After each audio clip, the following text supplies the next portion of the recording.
Welcome to the Zandbergen Report, where wealth strategies and investment wisdom collide, featuring your distinguished host and certified financial planner, Bart Zandbergen.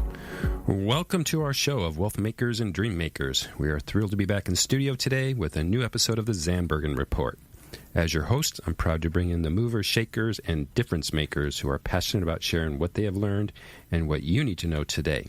And with that said, I'm proud to have the mover, the shaker, the difference maker, Christina Harmon, local real estate agent extraordinaire. Welcome to the show, Christina. Thank you so much for having me, Bart. Of so course. Happy to be here. Of course. And Paul, we're glad to have you today as well.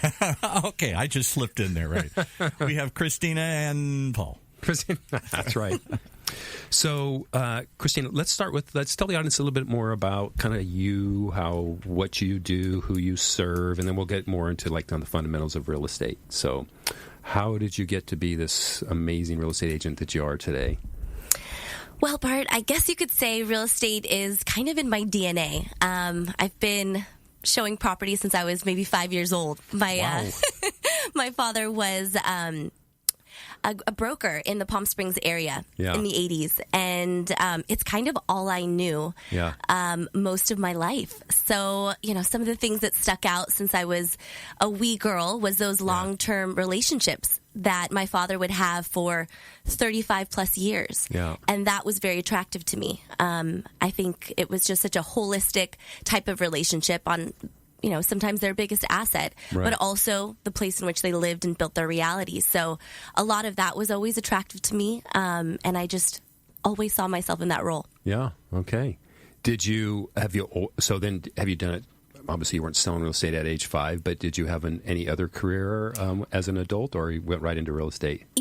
Right after graduating from UCI, I did work for the Irvine Company. Yeah. So initially, I was there, bought our first place at 24, but in the meantime, I was a pharmaceutical sales rep. Uh-huh. I was a biotech sales rep and kind of graduated to surgical sales, kind of the summit there for about 10 years. Yeah. That was...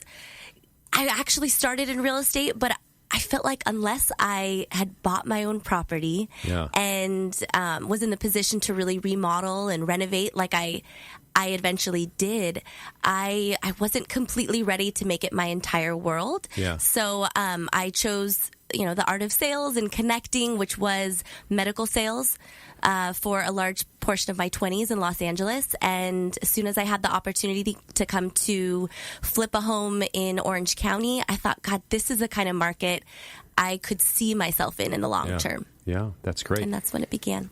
Can I ask a question before you dive in too deep here? Because she says she's an elder millennial here. Mm-hmm. She's the elder of that tribe here. Why do so many millennials not value or home ownership or not seem interested in it? Is it just because they're delaying family? Is it because they saw the crash and they're scared? Is it because of prices? Or is it just lifestyle and they're just never going to be that excited about the picket fence in the backyard? Well, the interesting portion is the elder millennial, let's say the 30s, has a little different mentality. I think they are really seeing homeownership as something they strive for. It's the age-old down payment, honestly. They get in a position where they've spent so much on higher education, their master's degree or whatnot. So it really is that can preclude them. But as they, have kind of grown in their career, I find it to be a huge value asset for them. Perhaps the younger millennial, I think the mentality is a little bit different. They're sometimes, they're starting their own businesses and starting in a tech world. And unfortunately or fortunately maybe, for big banks, they're looking at a very clear financial statement over the last few years. And so I do think they strive for it, surprisingly, Paul. It just depends on their viability financially. And, maybe it is better that they do rent for a while, honestly, because as I see real estate, it's a long-term investment. And if you can't sit in it for at least 7 to 10 years, maybe it's not the time. So perhaps they've got a decent head on their shoulders in that regard. Because we've had so many shows and people have come in expressing worry. Are they ever going to get the fever? Or, we all wanted to own our own homes, and my kids and other people are like, maybe. Yeah, I think deep down it's really that internal struggle of can they? They'd like to, but can they hold on to it? And do they have that longevity? And that's part of real estate. And I think you hit a great point because, you and I have done a show before, your show, and that the topic was, hey, what's the right minimum amount of time to own a house? And I think from a planning perspective, that's 7 to 10 years because, one, you don't know the volatility. Two, as we know, there's costs to get in and costs to get out. So that, I think, is a good rule of thumb. Yeah, so great to hear you say that. Who do you serve? So I like to say I'm the anecdote for the busy professional. They tend, to be honest, it's usually the female that reaches out to me. They tend to be either the co-breadwinner or the breadwinner of the couple. It just happens to be my demographic that replicates itself over the last 6 years. But they're extremely busy. They have children at home and lives they are juggling. And I step in and I think the reason I can be that anecdote is I meet them at their office for an hour and we go over properties. I, kind of hand hold them as they work through a potential renovation and get some contractors in there, so they are not, wasting time, truly. So I think that tenure and just that practice of me and my own experience and now multiple clients that have gone through something similar can kind of save time and really handle some of those worries. I think that female professional wants someone that they can trust. I'm not the salesy type. This isn't something for my financial gain. It's really for that connection long term. And this is just a nice thing I can kind of provide a bunch of different of my attributes for them. But I think that that's my person. Those are my people. That sounds like very similar to our practice, and we like offering concierge type service, and it sounds like that's what you are doing, which exactly, is Bart. Just like this show, we're providing that bite-size knowledge. Yeah. They need it for them. Yeah. They're busy. So, Paul, just as a side, I don't know if you remember, but Letitia, when she tells her story, who's my business partner, she started investing when she was in kindergarten. So much like you were a 5-year-old into real estate, she started investing as a kindergartner and has stuck with it ever since. So I love those kind of things. What are you seeing in the way of trends right now? Well, I think, I'm extremely busy right now, and I think that's probably because the interest rate is remarkably low. I have a good pool of buyers between like 1.5 and 2.5, and they are looking for a forever home. Their family is expanding. They're on their second and third child. So there's that mix. I think there's some fence sitters, of course, that are worried about a potential change after the election. So, waiting to see if there's any volatility there. But I think by and large, they are looking for a forever home. It's not necessarily an investment. Of course it is. It always is. But they're finding the right fit for their family long term, and whether or not it's their smaller home they're growing out of, or something they see their family in. It is just, it's very busy right now as a season for me for buyers, for sure. Well, yeah, I think there's an interesting overlap in our businesses and our respective specialties. Yours being real estate and mine being just the market in general. And I think something common a theme would be it's time, not timing. So, I mean, I have people that I meet too. They're like, "Oh, I can't invest now. There's election, or interest rates are high, or there's issues with China." And historically, if we look at time, yes, not that you picked like the best day, it was at a market low, right? But if you use that 7 to 10 year time horizon, it barely moves the needle that maybe you bought at a market peak. It happens. And then, there could potentially be some sort of adjustment, but then given the amount of time, it's going to come back, and it usually comes back higher than before. And so I think that's very consistent in just overall investments, whether it be real estate or otherwise. Absolutely. Yeah. I think in our coastal market, I kind of specialize from Costa Mesa to San Clemente, and that's always been a huge, point for them, is that these are the places with our phenomenal school district and that big blue that are those continuums that if you can't afford to be here and invest, it really is more that time. You don't want to lose it. What would you, so if someone's getting ready to sell a house, because you represent sellers as well, yes. Correct? Mm-hmm. So do you go in and because I know you have a good design eye, will you look and say, okay, do you go as far as let's take out a wall and make this more of a great room experience, or what is that process like for you?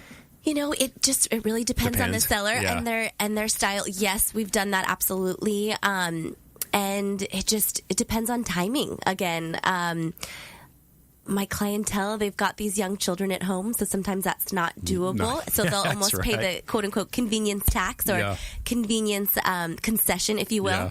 And they kind of expect that in a request for repairs. Or that clientele that I'm looking at, it could be a more investment-minded person coming into Laguna Beach, for example, and might want to create their own style. And it was already built in 1973. So where do we begin? I think there is that aesthetic, that clean lines, modern, fresh style, that is what everyone's kind of looking for. Like you said, that open concept for that living area. So if there's any way we can declutter or paint some walls, flooring does so much. It's less expensive than you think, and can happen in a week. So there are times that I have absolutely done that. It just sort of depends on their time and how they're looking to capitalize on that investment. But I think it goes a ways if they're able to. So sometimes spending a little bit will help make a lot. 100%. Yeah.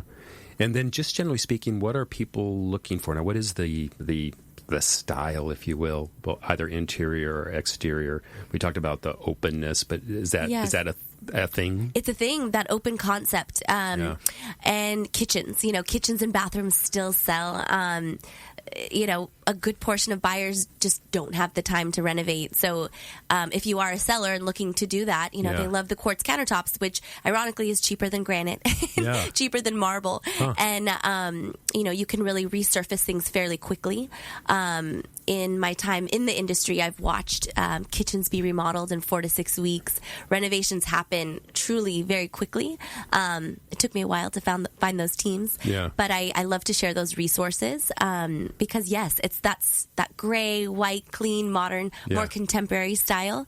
And then just kind of depending on the area, if they add a little bit more of that boho touch or the colorful pop, and it's so fun. Surfaces just change the world, and so does the style of it. But if they can keep the house clean in terms of open sight lines in living areas, I think that's ideal. Okay.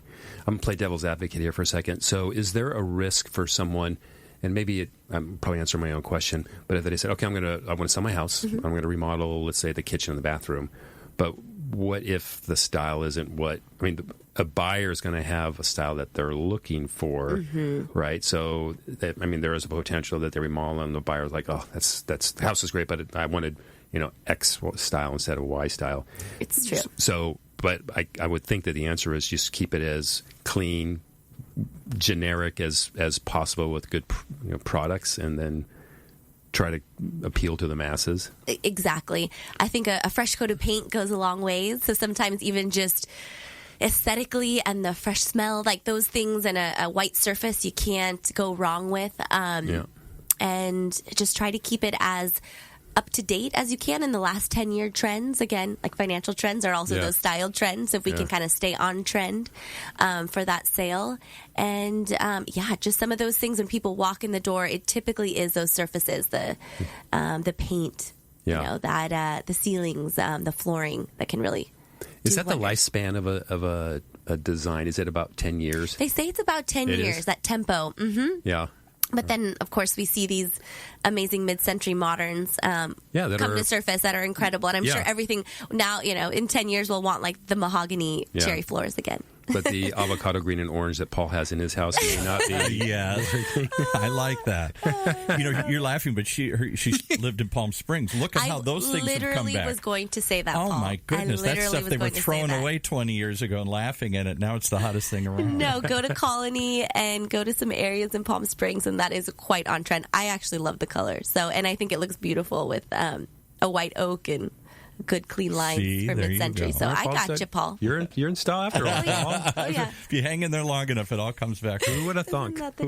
Hey, somebody tweeted in a question, how has selling real estate changed? Are we all just going to go to, I shouldn't even mention them, but we know the sites we're all afraid of here that now have the listings, and we're just going to go Zillow and all these places here.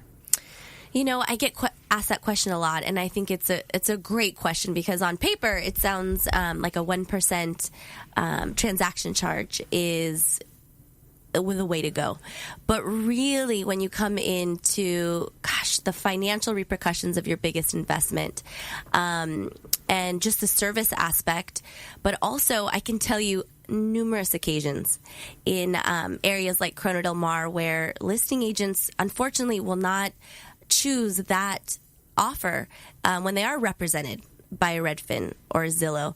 And that is because it really is a mechanical transaction. And at the face of it, it seems like that's the case, but truly it's an emotional process.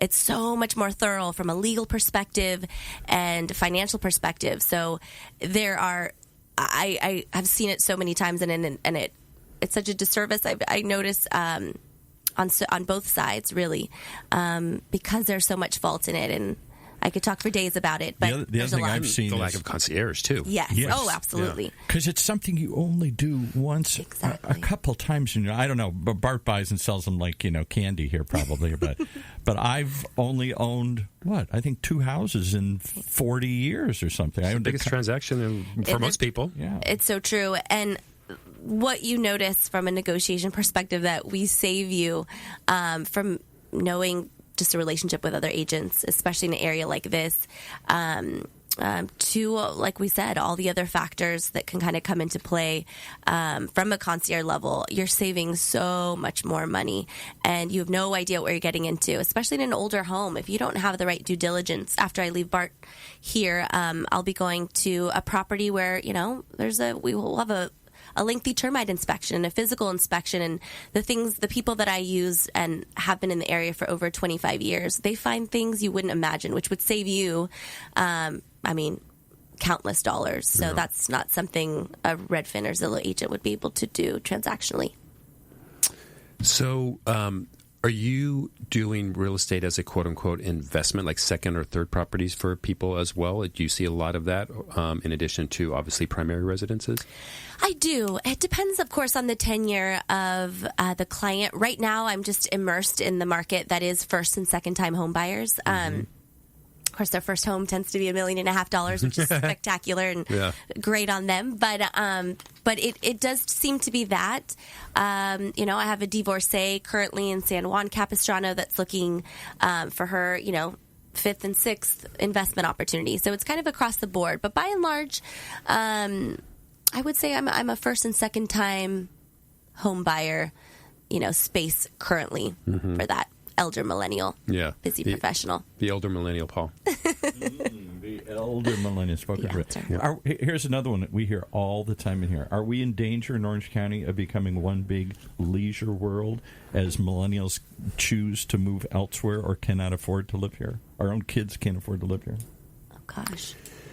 Are we just going to be one big senior community? Because the fastest, look at the statistics. I don't remember exactly there, but the fastest growth of seniors by population is in places like Orange County.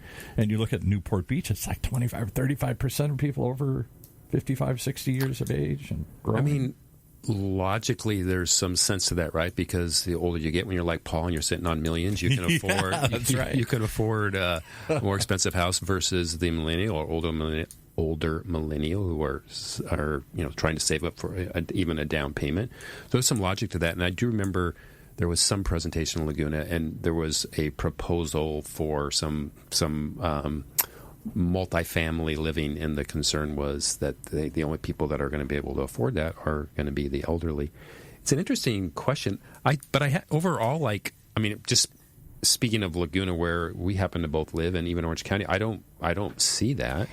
And it's amazing. Laguna is such its own microclimate, but Newport, and just on the other side of Dana Point, you can get into a condominium at $450,000, and you can still probably get an FHA loan. So, as much as I think people are staying in their property longer as that baby boomer generation stays, there's still, even in San Juan Capistrano, there were some phenomenal new constructions for under $1 million. So I think employment's going so great here in the area.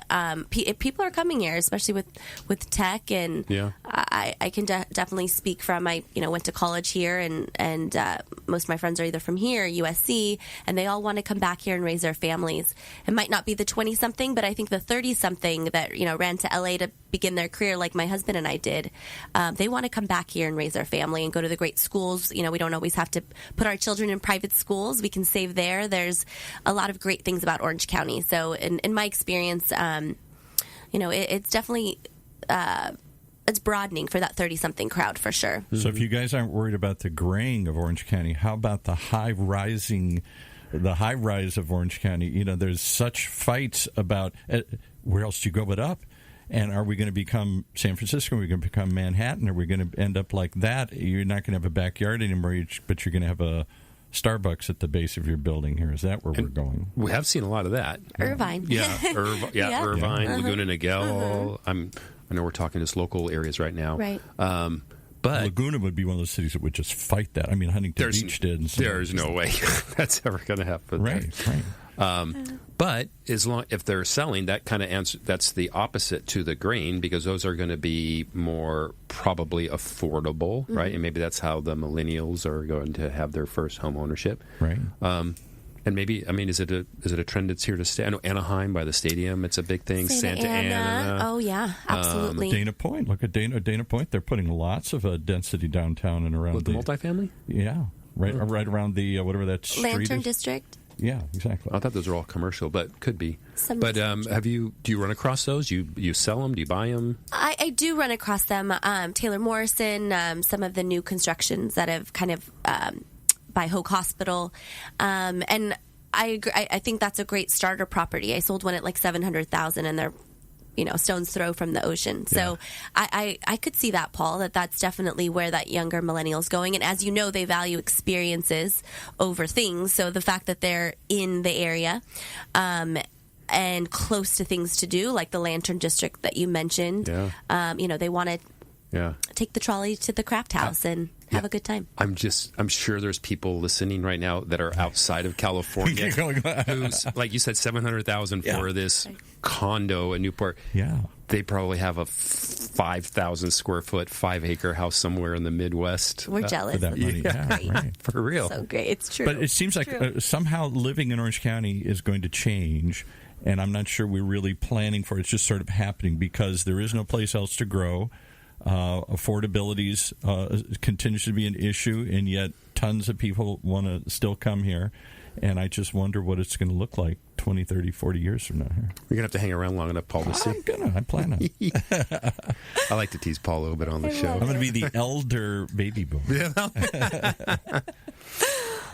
Hey, Christina, what is your why? Oh, Bart. Well, I mean, my why has always been connection. I love that reaction. Nobody's ever said, "Oh, Bart." It sounded good, didn't it? It did. I'm surprised. That's funny. Always connection. I feel like when I'm going through this process with my clients, I'm literally part of their family, and there's just nothing I love more than that. I live it. I breathe it. I don't know if that's something healthy or not healthy, but it is how it is. I truly am 24/7 for them. But I always wanted something that could kind of collectively be who I was. And even, Bart, as you were on my vlog, my intention is truly to serve. And so this gives me that freedom to do so. And it's been such a beautiful process. I've gotten closer to people. It's like you live their lives. When you're buying or selling real estate with them, I could be showing their house every single day. I live and breathe their home.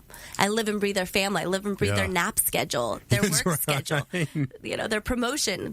Sometimes I'm a therapist between a husband and a wife. I mean, I wear a lot of hats. But that connection is really the why behind it. It doesn't feel like work. I don't dread a Monday or a Friday or really a weekend because of that. That's so great. So I have to ask you one other question, because you talk about connections, you talk about repeat customers, and yet you say wait 10 years. That's a long cycle for that repeat to happen here. How do you stay connected to them over 10 years or 7 or whatever you recommended holding a house for? It's a great question, Paul, and it's so neat because I'm actually at that place where I am buying their second home. So it's so fun because I watched them 6-7 years ago bring their first child home, and they're now on their third. So it's so organic for me, Paul. I've never done a lick of marketing till this year, and it's just I really am part of their family and part of their lives, and they are part of mine. I don't know. I guess it's just the way I've been since I was a little girl. It doesn't feel like it takes much effort. It's a trust. They, I hear these terms from agents that buyers, aren't always committed. You don't sign. Like, we're a free service, actually, for a buyer's agent.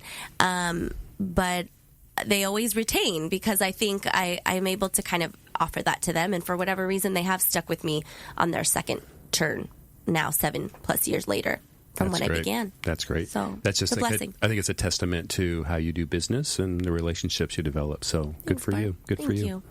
One of my favorite things to do towards the end of the show is to ask my guests their final thought question, and that is, what is your ultimate lesson learned in your career as a real estate professional? I think just be authentically me. Mm-hmm.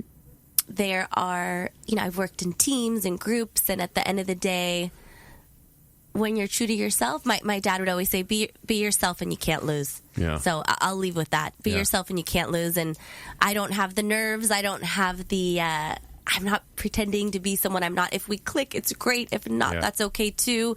If I fit and we fit, it's a beautiful thing. So just be you and be authentic. That is such a millennial answer. Authenticity is so big to this generation. But Paul, you're authentic. Paul, you do it too. Don't be a hater, Paul. You're an authentic soul, I can tell. I like that. All right, so my next favorite question is, what's your guilty pleasure? Bachelor. Really? Oh, my goodness. We finally met somebody who admits they watch this show here. I mean, millions of people do it. Nobody ever admits they watch this show. Funny. So if you knew how excited I was right now, but I'm not going to comment or say anything because that may ruin this great image I've created, but oh my gosh. I'm so excited. Monday night, we are going to be watching The Bachelor at one point. Oh, my gosh. And we're almost there. And I am one of those old fuddy-duddies who says, who watches this fairy tale nonsense? We're going to put 20 people in the room, and they all magically fall in love every time. I mean, that's it. It's ridiculous. Is the best show ever. It is. My goodness. I rail against it all the time. Oh, my gosh. I just... Can we edit? Because we're going to cut that part out. We just ruined Bart's whole manly image. I think it actually promotes and helps it. So I'm a super fan now. All right.